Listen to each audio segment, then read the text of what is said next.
कहते हैं कि जी ये तो एक इस्टेब्लिशमेंट ने एक चीज़ सेटअप की है, उसमें पॉलिटिशियंस बैठे हुए हैं चुप करके, लेकिन उनका ना लेना ना देना इसमें कुछ, असल में तो उनके पास कोई अथॉरिटी नहीं है।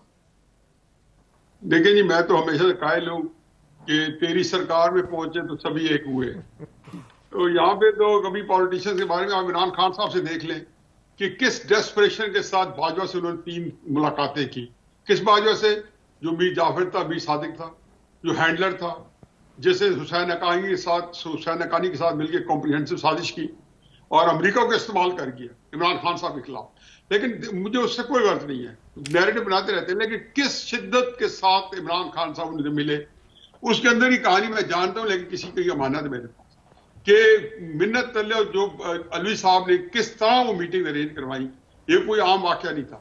फिर अलवी साहब लाहौर बाकायदा आए और उन्होंने टेलीफोन पे जनासु मुनीर साहब को जो है वहां से मुबारकबाद दी कि आपका नाम नॉमिनेट कर रहे हैं, मैं इमरान खान साहब के साथ बैठा हूं, तो आप खान साहब की मुबारकबाद भी ले लें। तो उन्होंने रिफ्यूज कर दिया, मैं नहीं लेता हूं। फिर खान साहब के बाद फिर एक दफा उन्होंने कहा अलवी साहब को के जरिए ये प्लानिंग हुई कि किसी तरीके से आसिम मुनीर साहब से खान साहब की बात कराई जाए। फिर डेस्परेटली बात की।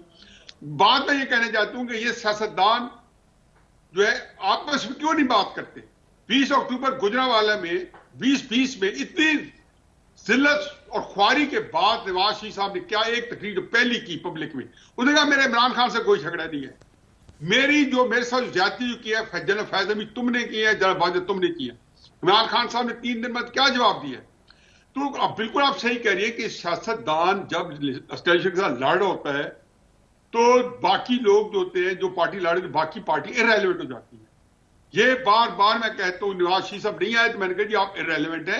आप ये नहीं कह रहे हो कि आप डिस्काउंटेड है, ये नहीं कहते आप अनपॉपुलर है, आप इररेलेवेंट हैं, क्योंकि लोग इंतजार कर रहे हैं से ये लड़ाई जो है ये ऊंट किस करवट बैठता है, ताकि और इसी पैराए में राधा सरोवर साहब ने कही है, मैंने अपने कॉलम में लिखा है, मैंने कहा जब तक इनका फैसला नहीं हो जाता कि मैं नहीं या तुम नहीं, तब तक ये कभी भी आप जो है एक जो स्टेबिलिटी होती है, सियासी स्टेबिलिटी जो प्री रेक्विजिट है पाकिस्तान के अंदर हुकूमत चलने के लिए, कायम तो हो गई।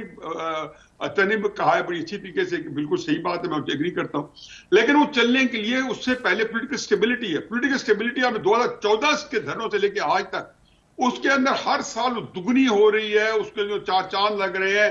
एस्टेब्लिशमेंट जितनी इन्वॉल्व इमरान खान साहब के वक्त में थी 16 महीने में उससे दुगनी थी। फिर निगरानों में तो बिल्कुल ही ऐसा लगता था कि जैसे मुशर्रफ साहब का या जनरल हक साहब का सुनहरी दौर वापस आ गया। फिर उसके बाद जब ये हुकूमत आई है तो इसमें अब ये कहना कि जी जहां पे शहबाज शरीफ साहब, मुझे तो समझ नहीं आती कि कोई सियासतदान इन हालात में ऐसी हुकूमत पकड़ता जिसके अंदर उसके बाद जो दोनों बैसाखियों में जो है वो किसी उनमें से कोई भी हट जाए वो धड़ाम से जमीन पे आ करेंगे।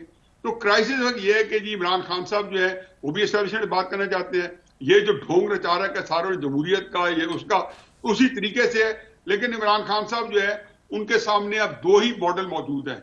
जिस हदनायक को लड़ाई ले गए तो पाकिस्तान की पिछले 70 साल की तारीख जो है 70 साल की 71 ईयर्स की, वो 2 मॉडल देती है, एक 1971 का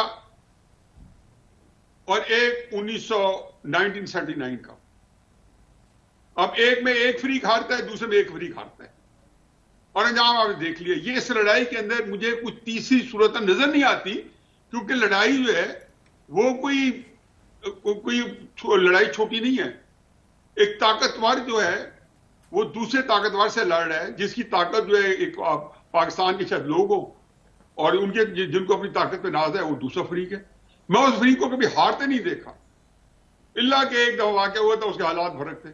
तो इमरान खान साहब, मेरा ख्याल है कि सब कुछ करने के बावजूद, बहुत एस्टेब्लिशमेंट के लिए गुंजाइश निकालने के बावजूद, पार्टी उन्होंने दे दी है सिंबल, ये सारी चीजें उन्होंने इसलिए दी कि पहले उनको ख्याल था कि शायद लड़ नहीं दिया जाए, फिर उसके बाद ये ख्याल था कि जी असेंबली के अंदर मैं तावन करूंगा, मुझे गुंजाइश निकलेगी। और साथ तहरीक इंसाफ ने बगलियां बजानी शुरू कर दी कि इमरान खान रहा और है।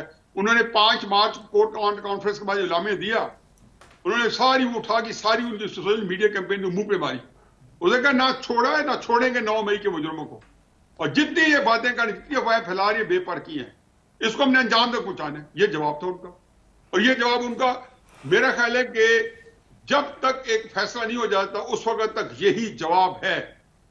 एक्सपेक्ट करना उनसे कि इस वक्त आप उनको अकल देंगे, इस वक्त तो यही है कि इमरान खान साहब अगर टोटली कैपिचुलेट कर जाते हैं तो पाकिस्तान आगे बढ़ पाएगा, और वो कैपिचुलेट करना कोई उनको नुकसान नहीं होगा क्योंकि सपोर्ट नहीं कम होती। नवाज शरीफ साहब ने किया था, जान भी बच गई थी, सियासत भी बच गई थी, और भुट्टो साहब ने नहीं किया था तो न जान बची न सियासत बची। हाँ, मेरा ख्याल है वो दौर तो नहीं है कि जान ना बचे, और ये नहीं, आपकी गलतफहमी है। अच्छा। ये हम यही बातें कहते हैं फलां दौर में ये हुआ, अब देख लेंगे, चलें देखते हैं। अल्लाह करे नया दौर आए, अल्लाह करे। मैं ये सारे मुझे यही बताते रहे हैं तो मैं जो है बहरहाल एक पेसिमिस्टिक बंदा हूं, और मुझे उस पर ये होता है कि मुझे पढ़ना पड़ता है क्योंकि उसके लिए चारा नहीं है। ठीक है अतर, क्विक क्लोजिंग कमेंट्स। तो मुझे तो यही समझ आई है कि जनाब जब तक इमरान खान नहीं मानेगा तो इस मुल्क का मसाइल हल नहीं होंगे, तो मसला तो फिर इमरान खान नहीं हल करना ये तो कह रहे हैं, हर कोई हुकूमत वाले भी ये कह रहे हैं, न्याजी साहब भी ये कह रहे हैं, दीगर दोस्त भी ये कह रहे हैं, और सही कह रहे हैं कि बात उधर फंसी हुई है, तो फिर हमसे बात करने के बजाय उनसे ही बात करें और कोई मसला हल करें हुकूमत वाले।